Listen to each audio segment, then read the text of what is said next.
یہ صورتحال ہے.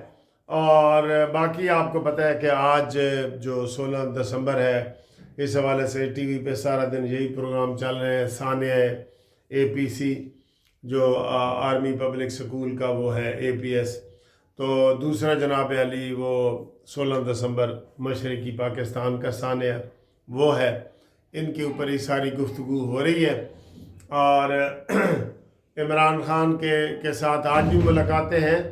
حکومت کو چاہیے کہ ان کو تھوڑا سا اور ٹائٹ کرے اور عمران خان کو اسلام آباد سے نکال کے اس کو کہیں دور دراز کے علاقے میں پہنچا دیا جائے، کیونکہ وہ بالکل ویسے ہی کیس چلا رہا ہے، اپنی عدالت چلا رہا ہے، اپنی جماعت چلا رہا ہے جیسے وہ بنی گالہ میں بیٹھا ہو.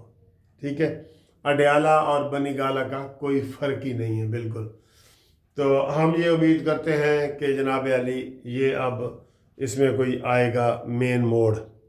پٹرول کی آپ کو قیمتیں ہم نے رات ہی بتا دی تھیں. پٹرول میں کوئی رد و بدل نہیں ہوا، اور ڈیزل میں انہوں نے تھوڑا سا جو ہے نا وہ کر دیا ہے. ٹھیک ہے، اور اس وقت سب سے اہم بات یہ ہے کہ مریم نواز صاحبہ پاکستان پہنچ گئی ہیں. بہت VIP دورہ انہوں نے کیا ہے، اور وہ کچھ تفصیل یہ بتا رہی ہیں. میں تھوڑا سا آپ کو وہ دکھانا چاہتا ہوں. Advocacy for developing countries stood out. We hope would deliver on the new collective quantified goal to address the financing needs of the developing countries. Ladies and gentlemen, the transformative impact of the China-Pakistan economic corridor on Pakistan's socio-economic landscape can't be overemphasized. We reaffirm Pakistan's commitment to promoting high-quality development under CPEC 2.0 with a particular focus on renewable energy projects to build a China-Pakistan green corridor. Government of Punjab is committed to fostering partnerships with China in environmental policy formulation, adoption of clean technologies. دیکھا کتنا سنجیدگی سے کام کر رہی ہیں پنجاب میں. We have met with companies that are looking to invest in the modernization of our agriculture sector. This is a great example of how technology and investment can improve traditional industry and boost economic growth. In healthcare, very good.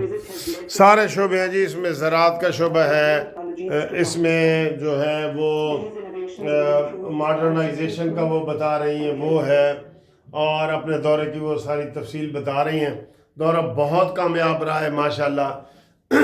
Great people hall میں مریم نواز کا استقبال کیا گیا ہے، اور انہوں نے دلچسپی کا اظہار کیا کہ ہم پنجاب میں کوئی ڈیولپمنٹ کرنا چاہتے ہیں.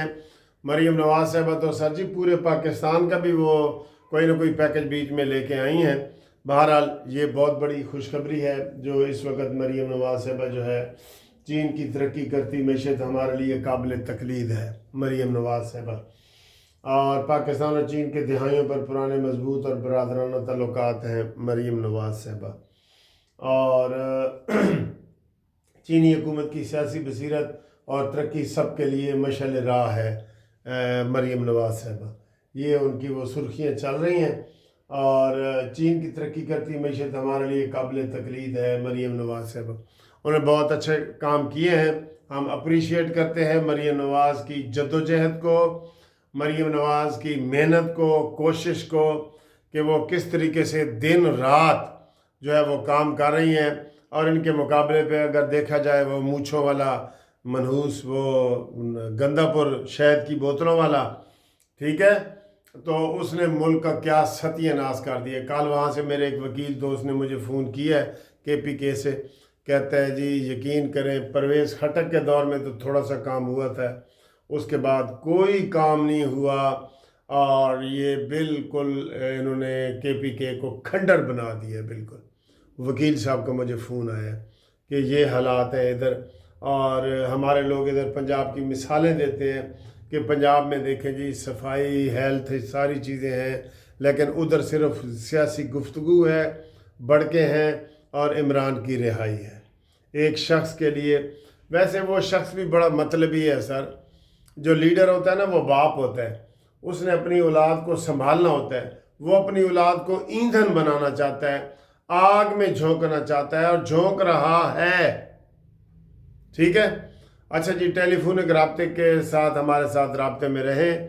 0300472572 منصف اوان ایڈوکیٹ سپریم کورٹ.